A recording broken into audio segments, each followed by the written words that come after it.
ሃይሩትዬ እንኳን ደህና መጣሽ። እንኳን ደህና ቆየ።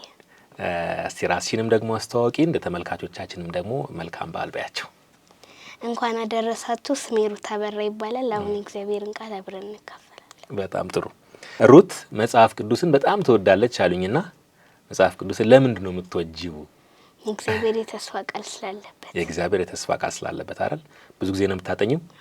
በጣም ጥሩ። ኢየሱስን ትወጂዋለሽ? ምን ስላደረገልሽ ነው የምትወጂው? ስለሞተልኝ።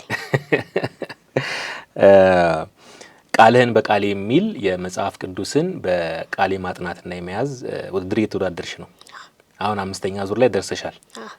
3 ምዕራፍ በቃሏ ይዛለች የሚል ነገር ሰምቻለሁ። እውነታቸው ነው? አልከበደሽም? እንዴት ነው ያጠናሽው? እየተረዳሁት ከዛ በተረዳሁት ቁጥር ደግሞ እያስኩት መጣል። ሁሉ ጊዜ ማለት ነው። መቼ ነው መጽሐፍ ቅዱስን የምታጠኚው? ሁሉ ጊዜ በየቀኑ። በጣም ጥሩ። ምን ምዕራፍ ነው ያጠናሽው አሁን? ምን መጽሐፍ? የኤፌሶን መጽሐፍ ከምዕራፍ 1 እስከ ምዕራፍ 3 አይደል? አሁን ትይልናለሽ ሁሉንም? እስቲ በይልን። ኤፌሶን ምዕራፍ 1 በእግዚአብሔር ፈቃድ የኢየሱስ ክርስቶስ ሐዋርያ የሆነ ጳውሎስ በኤፌሶን ላሉት ቅዱሳን በክርስቶስ ኢየሱስም ላሉት ምእመናን ከእግዚአብሔር ከአባታችን ከጌታም ከኢየሱስ ክርስቶስ ጸጋና ሰላም ለእናንተ ይሁን። በክርስቶስ በሰማይ ስፍራ በመንፈሳዊ በረከት ሁሉ ባረከን። የጌታችን ኢየሱስ ክርስቶስ አምላክና አባት ይባረክ። ዓለም ሳይፈጠር በፊቱ ቅዱሳንና ነውር የሌለን በፍቅር እንሆን ዘንድ በክርስቶስ መረጠን። በበጎ ፈቃዱ እንደወደደ በኢየሱስ ክርስቶስ ስራ ለእርሱ ልጆች ልንሆን አስቀድሞ ወሰንን። በውድ ልጁም እንደሰጠን የጸጋው ክብር ይመሰገን ዘንድ እናደረገ። በውድ ልጁም እንደጸጋው ባለጠግነት መጠን በደሙ የተደረገ ቤዛነታችንን አገኘን። እርሱም የበደላችን ስርየት ጸጋውንም በጥበብና በአእምሮ ሁሉ አበዛልን። በክርስቶስ ለማድረግ እንደወደደን እንዳሳቡ የፈቃዱ ምስጢር አስታውቆናልና በዘመን ፍጻሜ ይደረግ ዘንድ ያለው ሀሳቡ በሰማይና በምድር ያለውን ሁሉ በክርስቶስ ለመጠቅለል ነው። እንደ ፈቃዱ ምክር ሁሉን የሚሰራ እንደርሱ ሀሳብ አስቀድመን የተወሰንን በክርስቶስ ደግሞ ርስትን ተቀበልን። ይኸውም በክርስቶስ አስቀድመን ተስፋ ያደረግን እኛ ለክብሩ ምስጋና እንሆን ዘንድ ነው። እናንተም ደግሞ የእውነትን ቃል ይኸውም የመዳናችሁን ወንጌል ሰምታችሁ ደግሞም በክርስቶስ አምናችሁ በተስፋ መንፈስ በመንፈስ ቅዱስ ታተማችሁ። እርሱም የርስታችን መያዣ ነው። ለእግዚአብሔር ያለውን እስኪያዝ ድረስ ለክብሩ ምስጋና ይሆናል። ስለዚህ እኔ ደግሞ በእናንተ ዘንድ ስለሚሆን በጌታ በኢየሱስ ስለማመንና ለቅዱሳን ሁሉ ስለሚሆን መውደድ ሰምቼ ስለእናንተ እያመሰግን ልጸልይ ስለእናንተ ማሳሰብን አልተውም። የክብር አባት የጌታችን ኢየሱስ ክርስቶስ አምላክ እርሱም በማወቅ የጥበብና የመገለጥ መንፈስ እንዲሰጣችሁ ለምናለሁ።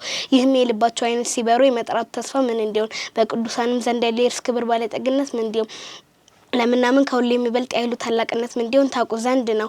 ክርስቶስንም ከሙታን ሲያስነሳው ከአለቅነትና ከስልጣንም ከኃይልም ከጌትነትም ሁሉ በላይና በዚህ ዓለም ብቻ ሳይሆን ነገር ግን ሊመጣ ባለው ዓለም ደግሞ ከሚጠራው ስም ሁሉ በላይ በሰማያዊ ስፍራ በቀኙ ሲያስቀምጠው በክርስቶስ ባደረገው ስራ የብርታቱ ጉልበት ይታያል። ሁሉንም ከእግሩ በታች ያስገዛል። ከሁሉ በላይም ራስ እንዲሆን ለቤተ ክርስቲያን ሰጠው። እርሷም አካሉና ሁሉም በሁሉ የሚሞላ የእርሱ ሙላቱ ናት። ምዕራፍ 2 በበደላችሁና በኃጢአታችሁ ሙታን ነበራችሁ። በእነርሱም በዚህ ዓለም እንዳለው ኑሮ በማይታዘዙትም ልጆች ላይ አሁን ለሚሰራው መንፈስ አለቃ እንደሆነው በአየር ላይ ስልጣን እንዳለው አለቃ ፈቃድ በፊት ተመላለሳችሁባቸው። በእነዚህም ልጆች መካከል እኛ ሁላችን ደግሞ የስጋችንንና የልቦናችንን ፈቃድ እያደረግን በስጋችን ምኞት በፊት እንኖር ነበርን። እንደ ሌሎቹም ደግሞ ከፍጥረታችን የቁጣ ልጆች ነበር። ነገር ግን እግዚአብሔር በምሕረቱ ባለጠጋ ስለሆነ ከወደደን ከትልቅ ፍቅሩ የተነሳ በበደላችን ሙታን እንኳ በሆነ ጊዜ ከክርስቶስ ጋር ሕይወት ሰጠን። በጸጋ ድናችኋልና በሚመጡ ዘመናትም በክርስቶስ ኢየሱስ ለኛ ባለው ቸርነት ከሁሉ የሚበልጠውን የጸጋውን ባለጠግነት ያሳይዘን ከእርሱ ጋር አስረሳን። በክርስቶስ ኢየሱስም በሰማያዊ ስፍራ ከእርሱ ጋር አስቀመጠን። እኛ ፍጥረቱን እና እንመላለስበት ዘንድ እግዚአብሔር አስቀድሞ ያዘጋጀው መልካሙን ስራ ለማድረግ በክርስቶስ ኢየሱስ ተፈጠርን። ስለዚህ እናንተ አስቀድሞ በስጋ አሕዛብ የነበራችሁ በስጋ በእጅ የተገረዙ በተባሉት ያልተገረዙ የተባላችሁ ይህን አስቡ።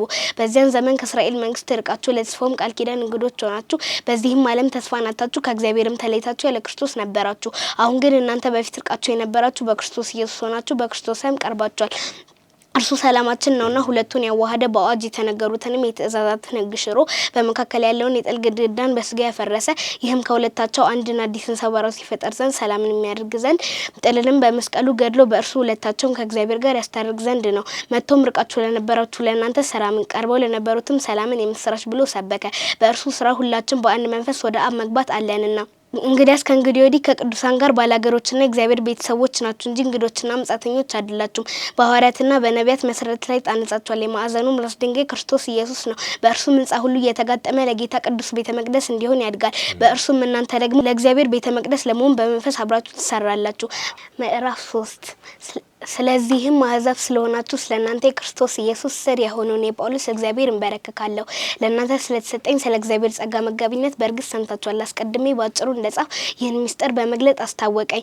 ይህንም ስታነቡ የክርስቶስን ምስጢር እንዴት እንደማስተውል ልትመለከቱ ትችላላችሁ። ይህም አሕዛብ አብረው እንዲወርሱ በአንድ አካልም አብረው እንዲሆኑ በወንጌልም መስበክ በክርስቶስ ኢየሱስ በሆነ የተስፋ ቃል አብረው እንዲካፈሉ ለቅዱሳን ሐዋርያትና ለነቢያት በመንፈስ አሁን እንደተገለጠ በሌሎቹ ትውልዶች ዘንድ ለሰው ልጆች አልታወቀም። እንደ ኃይሉ ስራ እንደተሰጠኝም እንደ እግዚአብሔር ጸጋ ስጦታ መጠን የወንጌል አገልጋይ ሆኑለት። ፍለጋ የሌለውን የክርስቶስን ባለጠግነት ለአሕዛብ እሰብክ ዘንድ ሁሉንም በፈጠረ በእግዚአብሔር ከዘላለም የተሰወረው የምስጢር ስርዓት ምን እንደሆነ ለሁሉ ሰብክ ዘንድ ይህ ጸጋ ከቅዱሳን ሁሉ ይልቅ ለማንስ ለእኔ ተሰጠ።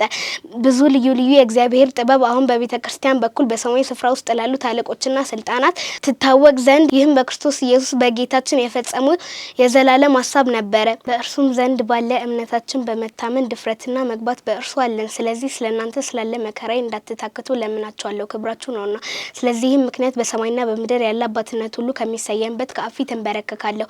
በመንፈሱ በውስጥ ሰውነታችሁ በኃይል እንድትጠነክሩ ክርስቶስን በልባችሁ በእምነት እንዲኖር እንደ ክብሩ ባለጠግነት መጠን ይስጣችሁ። የእናንተ ስርና መሰረት በፍቅር ይጸና ዘንድ ከቅዱሳን ሁሉ ጋር ስፋቱና ርዝመቱ ከፍታውም ጥልቅነቱ ምን ያህል መሆኑን ለማስተዋል ከመታወቅም የሚያልፈውን የክርስቶስን ፍቅር ለማወቅ ትበረቱ ዘንድ እስከ እግዚአብሔርን ፍጹም ሙላት ደርሳችሁ ትሞሉ ዘንድ እንግዲህ በእኛ እንደሚሰራው ኃይል መጠን ከምንለምነው ወይም ከምናስበው ሁሉ ይልቅ እጅግ አብልጦ ሊያደርግ ለሚቻለው ለእርሱ በቤተ ክርስቲያን በክርስቶስ ኢየሱስ ከትውልዶች ሁሉ ከዘላለም እስከ ዘላለም ክብር ይሁን፣ አሜን። ቴክ 5 አሜዚንግ። ለምንድን ነው የኤፌሶን መጽሐፍን የመረጥሽው? አሁን ካለችበት ሁኔታ ጋር ለማነጻጸር። ማን የጻፈው የኤፌሶን መጽሐፍ? ጳውሎስ። አሁን ይህን ፕሮግራም የሚከታተሉ በጣም ብዙ ልጆች አሉ እና መጽሐፍ ቅዱስን እንዲያጠኑ እንዲጸልዩ ምን ትመክሪያቸዋለሽ ሩትዬ? መጽሐፍ ቅዱስን ለማጥናት በየቀኑ ትንሽ ክፍልን በማንበብ ለኢየሱስ ክርስቶስ ያላቸውን ፍቅር ማዳበር ይችላሉ። ተባረኪ። እናመሰግናለን። አሜዚንግ። አንድ ቃል ልጨምርላችሁ። መዝሙረ ዳዊት ምዕራፍ 23 ከቁጥር 1 እስከ 6 እግዚአብሔር እረኛዬ ነው፣ የሚያሳጣኝም የለም። በለመለመ መስክ ያሳድረኛል፣ በዕረፍት ውኃ ዘንድ ይመራኛል። ነፍሴን መለሳት፣ ስለ ስሙም በጽድቅ መንገድ መራኝ። በሞት ጥላ መካከል እንኳን ብሄድ አንተ ከኔ ጋር ነህና ክፉን አልፈራም። በትርና ምርኩዝህ እነርሱ ያጽናኑኛል። በፊቴ ገበታን አዘጋጀህልኝ፣ በጠላቶቼ ፊት ለፊት ራሴን በዘይት ቀባ። ጽዋዬም የተረፈ ነው። ቸርነትህና ምሕረትህ በሕይወቴ ዘመን ሁሉ ይከተሉኛል። በእግዚአብሔርም ቤት ለዘላለም እኖራለሁ። እግዚአብሔር ይባርክሽ። በነገራችን ላይ በየቤተ ክርስቲያናቱ የምታገለግሉ በልጆች ክፍል የምታገለግሉ ወንድም እህቶችን ላመሰግናችሁ እፈልጋለሁ። ፍሬያችሁ እንደነዚህ አይነት ልጆች ላይ ኢንቨስት ማድረግ ስለሆነ ማለት ነውና የእናንተ አገልግሎት በጣም ልብ ይፈልጋል፣ ኮሚትመንት ይፈልጋል። ብዙ ድካም እንዳለው ብዙ ውጊያም እንዳለው አውቃለሁ። ግን የነዚህ ልጆች ህይወት ላይ እየዘራችሁ ነውና እግዚአብሔር አምላክ ይባርካችሁ ማለት እፈልጋለሁ። ተባረኩ። ቴንክ ዩ ሩትዬ።